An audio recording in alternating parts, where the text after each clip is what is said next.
Hello दोस्तों, कैसे हैं आप सभी। उम्मीद करता हूँ आप सभी अच्छे होंगे। आप लोगों का मैथ का पेपर है 17 फरवरी को, तो उसके लिए हम लोग थोड़ा रिवीजन कर लें। तो आज मैं आपको थोड़ा सर्किल के बारे में बता रहा हूँ, तो जरा ध्यान से समझना सर्किल के बारे में। और इसके बाद मैं इसके प्रीवियस ईयर के क्वेश्चंस लूंगा, ठीक है। तो आई होप आपको ये अच्छा लगेगा और काफी आपको सीखने को भी मिलेगा। सबसे पहले बात करते हैं, जब सर्किल के बारे में बात कर रहे हैं हम, तो सबसे पहले बात करते हैं टेंजेंट के बारे में। टेंजेंट क्या होता है?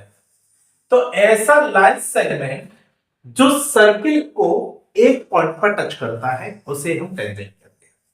जैसे ये एक सर्किल है, ए भी एक लाइन सेगमेंट है जो सर्किल को सी पर टच कर रहा है, तो इसका मतलब ए भी हमारा क्या हो गया, टेंजेंट हो गया। ठीक है, clear. Point of contact, point of contact क्या होता है? तो जहां पर ये लाइन सेगमेंट सर्किल को टच करता है उसको हम पॉइंट ऑफ कांटेक्ट कहते हैं। तो जैसे सी पर टच कर रहे हैं यहां पर, तो सी हमारा हो गया पॉइंट ऑफ कांटेक्ट।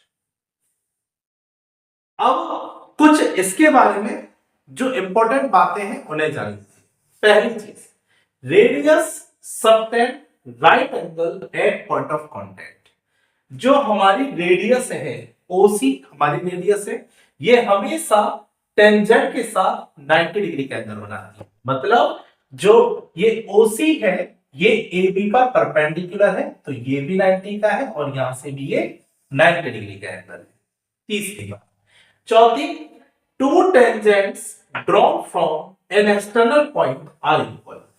अगर आप किसी सर्किल पर एक्सटर्नल पॉइंट से, जैसे पी हमारा एक्सटर्नल पॉइंट है, तो अगर आप दो टेंजेंट ड्रॉ करते हो पी ए और पी बी, तो ये हमेशा आपस में बराबर होंगे। ठीक है, तो टू टेंजेंट्स जो आप ड्रॉ करते हो किसी भी एक्सटर्नल पॉइंट से वो आपस में बराबर होते हैं। इसका मतलब पी ए बराबर होगा पी बी के। पांचवी बात जो आपको ध्यान रखनी है, two tangents are inclined at same angle with the line segment joining point to the center. PA और PB ये तो हमारे टेंजेंट है, ये हमारा पॉइंट है जो सेंटर से ज्वाइन कर रहा है इस लाइन के माध्यम से। तो ये जो टेंजेंट होंगे ये इस लाइन पर इक्वल एंगल बनाएंगे। मतलब अगर ये थीटा है तो ये भी हमारा थीटा होगा। ये बात भी आपको ध्यान रखना। Two line segments joining point of contact to center. Point of contact को सेंटर से ज्वाइन करने वाले लाइन सेगमेंट इक्वल एंगल्स बनाते हैं। मतलब ये इस लाइन के साथ इक्वल एंगल बनाएंगे। अगर ये अल्फा है तो ये भी अल्फा होगा। तो दोस्तों सर्किल चैप्टर के अंदर आपको ये बहुत महत्वपूर्ण बातें हैं जो आपको याद रखनी है। ठीक है, एक और फिर से रिपीट कर लेते हैं। सबसे पहले टेंजेंट क्या होता है? तो जो सर्किल को एक पॉइंट पर टच करे उसे हम टेंजेंट कहते हैं। पॉइंट ऑफ कांटेक्ट क्या होता है? टेंजेंट सर्किल को जिस पॉइंट पर टच करेगा उसे हम पॉइंट ऑफ कांटेक्ट कहेंगे।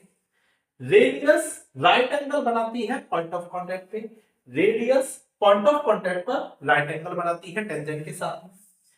To tangents drawn from external point are equal. जब एक एक्सटर्नल पॉइंट से दो टेंजेंट ड्रॉ किए जाते हैं वो आपस में बराबर होते हैं। Two tangents are inclined at same angle with line segment joining point to the center. Point से सेंटर को ज्वाइन करने वाले लाइन सेगमेंट पर ये दोनों टेंजेंट बराबर एंगल बनाते हैं। मतलब यहां पर अगर थीटा है तो यहां पर भी थीटा होगा। पांचवी बात, two line segment joining point of contact to centre subtend equal angle. Point of contact को सेंटर से ज्वाइन करने वाले लाइन सेगमेंट मतलब रेडियस यहां पर इक्वल एंगल बनाती है। ये अल्फा है तो ये भी अल्फा होगा। आई होप आपको ये सारे पॉइंट्स क्लियर हो गए होंगे। ठीक है, चलिए अब आगे बढ़ते हैं।